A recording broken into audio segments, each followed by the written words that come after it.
Creo en que los abogados son una parte fundamental en el Estado mexicano, ya sea como jueces o como litigantes, pero lo más importante es que siempre pensemos en México, pensemos en que la justicia debe llegar a todas partes.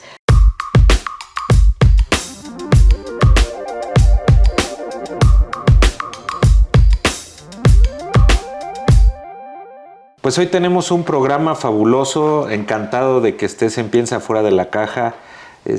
Yasmín, para mí es un honor estar contigo y que la audiencia sepa quién es Yasmín Esquivel y qué ha vivido para estar hoy en día donde está. Muchas gracias, Edgar, por permitirme platicar en tu programa Piensa Fuera de la Caja. Y bueno, pues el día de hoy platicaremos, yo creo que un tema muy importante, la reforma al Poder Judicial. ¿Qué te parece? Me parece perfecto porque todavía hay algunas dudas, no entienden cómo va a ser el proceso y la importancia de que se haya hecho esta reforma y hacia dónde nos va a encaminar. Tenemos en el Estado mexicano 3 poderes: el Poder Ejecutivo, el Poder Legislativo y el Poder Judicial.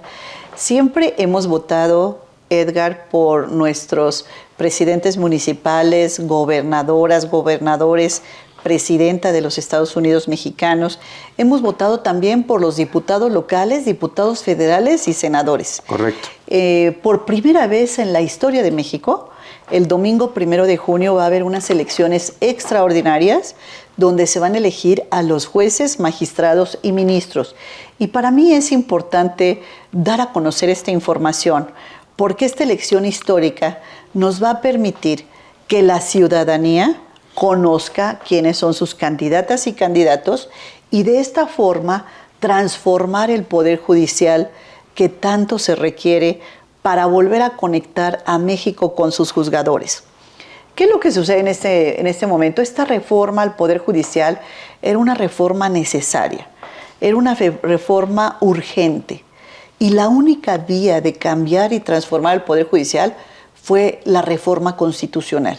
Entonces se pone en la Constitución la elección de jueces, magistrados y ministros y esta se va a dar el próximo domingo 1 de junio. Y se da porque la percepción de la ciudadanía de que el Poder Judicial, sus jueces son corruptos, es elevadísima. Que está cooptado. Que está cooptado, que es únicamente para las personas que tienen dinero para pagar un abogado, que los poderes y los jueces se venden, el Poder Judicial se vende, los jueces se venden. Esa percepción que inclusive es una cifra que INEGI ha dado a conocer de la percepción estadísticamente, la peor percepción a las instituciones es la policía de tránsito y después los jueces. El sentir de la sociedad es ese. Más del 67% de las personas perciben a sus jueces como corruptos. ¿Cómo les podríamos explicar ahorita que con esto que se dio de la reforma y hacia a dónde vamos, el destruir esos hilos donde dicen que es que tal juez le pertenece a tal persona, hablan hasta de pertenencia, ¿no? Que fueron colocados por algún grupo, por alguna persona, por algún partido. Y con esto se estaría erradicando esa supuesta acción. Ese influyentismo para llegar a los cargos, ese influyentismo para que se resuelva un asunto en determinado sentido, le ha hecho un gran daño a México y fundamentalmente al Poder Judicial de la Federación. Entonces, esta reforma es para cambiar justamente eso, transformar la justicia, hacerla cercana a las personas, una justicia de puertas abiertas, una justicia donde los tribunales estén cerca de la gente, y eso es lo que se requiere hoy, jueces humanistas, jueces que el pueblo haya votado por ellos y que la población conozca. Y así tendremos, al llegar a la casilla el domingo 1 de junio, nos van a entregar, Edgar, 6 boletas. La primera boleta, y a ver si es posible que el medio de comunicación tuyo pueda transmitir las boletas. La primera boleta es para la elección de ministras y ministros. Se van a elegir 5 mujeres y 4 hombres, en total 9. La segunda boleta es para la elección del Tribunal de Disciplina Judicial. Este es un tribunal nuevo. Donde va a recibir las quejas contra jueces y magistrados. De la población. La quejas de la población, Sí. claro, o inclusive de alguna de las partes, que puede ser el propio gobierno, el ejecutivo, el legislativo se queja de algún juez o magistrado, también puede presentar su queja ante el Tribunal de Disciplina Judicial. Que hoy no lo tenemos. Hoy no tenemos este tribunal. Va a ser un tribunal muy importante porque van a recibir las quejas de la ciudadanía y van a analizar cuidadosamente si efectivamente el juez tuvo una conducta inadecuada. Abrirle un procedimiento al juez y sancionarlo si es que así lo determina el tribunal mediante este procedimiento que le inicien al juez que es señalado por un acto de corrupción o por un acto de alguna conducta indebida. Ahora bien, esa es la segunda boleta. 3 mujeres y 2 hombres. En la segunda se va a integrar en total por 5 personas. Luego tenemos una tercera boleta, que va a ser la boleta de los candidatos a la Sala Superior del Tribunal Electoral. Esto es una mujer y un hombre. Se van a elegir 2 personas, una mujer y un hombre en la tercera boleta. Luego viene una cuarta boleta para la elección de los magistrados electorales de salas regionales. Ahí tendremos 2 mujeres y un hombre que van a participar para ser electos. Elegiremos 2 mujeres y un hombre en la cuarta boleta. Y luego la quinta boleta son los tribunales, los magistrados de los tribunales colegiados de circuito. Les decimos los magistrados de los tribunales de circuito. Estos magistrados de los tribunales colegiados se van a elegir 5 mujeres y 5 hombres. En total 10 personas. 10. Y los jueces de distrito, la última boleta, es para jueces de distrito, jueces federales, 5 mujeres y 5 hombres. Y entonces con eso terminaremos la elección federal. 6 boletas que tendrán las ciudadanas y ciudadanos que vayan a votar el domingo 1 de junio. Esta es una gran oportunidad para que México, en el caso concreto el Poder Judicial, se transforme, cambie. Tiene muchos beneficios votar y acudir a votar, no tan solo como un deber ciudadano, sino para transformar la justicia, para hacer una justicia correcta, una justicia de puertas abiertas. Y que conozcan a todos los que están participando y a los que quieran elegir libremente. Ahora, es importante porque también decían cuando estaba la reforma judicial que podían llegar personas que no tenían la experiencia. Tú tienes 40 años ya que empezaste en el servicio público, en todos los poderes, pero ¿cuánto tiempo impartiendo justicia? Mira, Edgar, yo tengo 40 años ya en el servicio público. Hace 40 años, desde muy jovencita, me di cuenta que mi vocación es servir a los demás, que mi vocación es el servicio público. Y hace 25 años me dediqué exclusivamente a la impartición de justicia. Primero en los tribunales agrarios, llegué a ser magistrada de los tribunales agrarios, estuve en Cuautla, Morelos, estuve en la Ciudad de México y después en los tribunales de justicia administrativa. Ahí integré la Sala Superior del Tribunal de Justicia Administrativa y llegué a ser su presidenta y luego presidenta nacional de los tribunales en materia administrativa.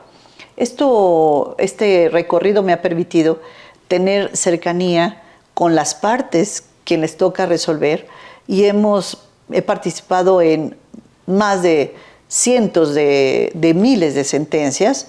Sin duda, aquí en la Corte nada más son casi 100,000 sentencias en las que he participado en los 6 años que he estado aquí. Yo he transitado por todos estos puestos, estos cargos, y ahora en el año 2019, ¿Sí? el presidente Andrés Manuel López Obrador me propone en una terna para ser ministra de la Corte y el Senado me aprueba por mayoría, ¿no? Ratifica con mayoría calificada.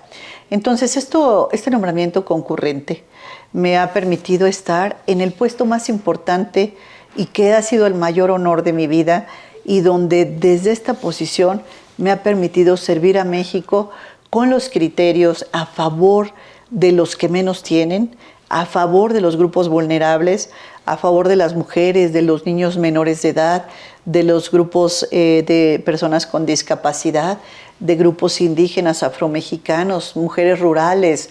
He estado con una agenda muy intensa a favor de los derechos de las personas en los últimos 6 años en la Suprema Corte de Justicia de la Nación. Muy involucrada en los derechos humanos. Totalmente, e inclusive hace unos días presenté el libro de mi autoría en Cuernavaca, Morelos, en la Feria del Libro 2025 en Cuernavaca, un libro que se llama Mamá, en tu ausencia, ¿quién por mí? Y habla de los derechos que tienen los menores de edad en estado de orfandad por feminicidio. Donde yo propongo primeramente un registro nacional de estos menores de edad que son víctimas de feminicidio. Segundo, que el juez, a través de estos protocolos, sea el responsable de que el niño menor de edad, las autoridades estén permanentemente rindiendo informes de cuál es su estado de salud, su estado emocional, su estado educativo y cuáles los informes que presenta quien tiene la custodia del menor. Todo esto a través de la Procuraduría de Defensa de los Menores. Pero aquí lo más importante es que volteemos como sociedad a ver a todos esos pequeñitos. Hoy en la actualidad la cifra de feminicidios, que son 10 al día, ha disminuido un poco, pero aún es una cifra muy elevada. Entonces son 9.7 de acuerdo a los datos del Sistema Ejecutivo, del Sistema Nacional, del Secretariado Ejecutivo del Sistema Nacional de Seguridad Pública. Y todo esto nos lleva a pensar como sociedad qué estamos haciendo por estos menores que han quedado en estado de orfandad. De eso trata el libro. Y bueno, pues siempre he estado muy atenta de todos los derechos de aquellas personas en nuestro país en estado de vulnerabilidad. Bueno, pues así es como he avanzado en todo este camino que se dice fácil, pero son 25 años en la impartición de justicia. Pero en estos 25 años y en estos los 40 años que estábamos mencionando, ¿cuáles han sido los principales retos? Porque si bien es cierto, hoy es tiempo de mujeres y hoy las mujeres han avanzado, tú eres un caso de éxito, han avanzado en muchas posiciones y en muchos puestos. También podemos ver que aunque ya existe una paridad en diferentes organismos, en cámaras, pero todavía no están en un equilibrio en las tomas de decisiones. Hoy en día en México, las cámaras el federal, en el Senado, en diferentes instituciones, aunque hay paridad, pero todavía no son invitadas en una proporción en la toma de decisiones. ¿Cuáles han sido los principales retos y cómo ha sido toda esta evolución? Porque tú eres un caso de éxito, eres un caso que las mujeres admiran, valoran y demuestra que efectivamente es tiempo de mujeres y que sí se puede. Sí. Bueno, a lo largo de todo este camino, por supuesto, ha habido temas de carácter estructural que a veces nos impiden a las mujeres seguir avanzando. Estos temas de carácter estructural lo vemos desde la sociedad, la escuela, en los centros de trabajo, donde las mujeres en ocasiones podemos ser golpeadas o minimizadas desde el punto de vista profesional. Sin embargo, lo más importante aquí es que fijemos nuestra meta, fijemos nuestro sueño y vayamos en esa ruta y en ese camino, Edgar. En mi caso personal, pues por supuesto que ha sido un camino que de repente lleva tropiezos, pero hay que levantarse y volver a continuar y seguir adelante con todo esta meta y este reto que me he planteado al servicio de la comunidad. Pero otro aspecto que toca, sí que es relevante, muy importante, es que hoy tenemos una legislatura que es paritaria.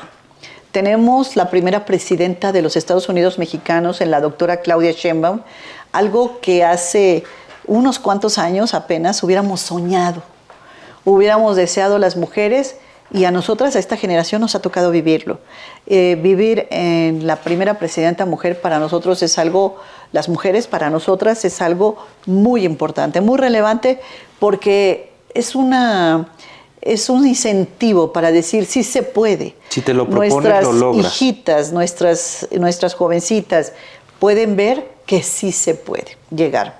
Bueno, entonces en el tema de paridad de género, tenemos que solo el 22% de las mujeres que integran la titularidad de jueces y magistrados son mujeres.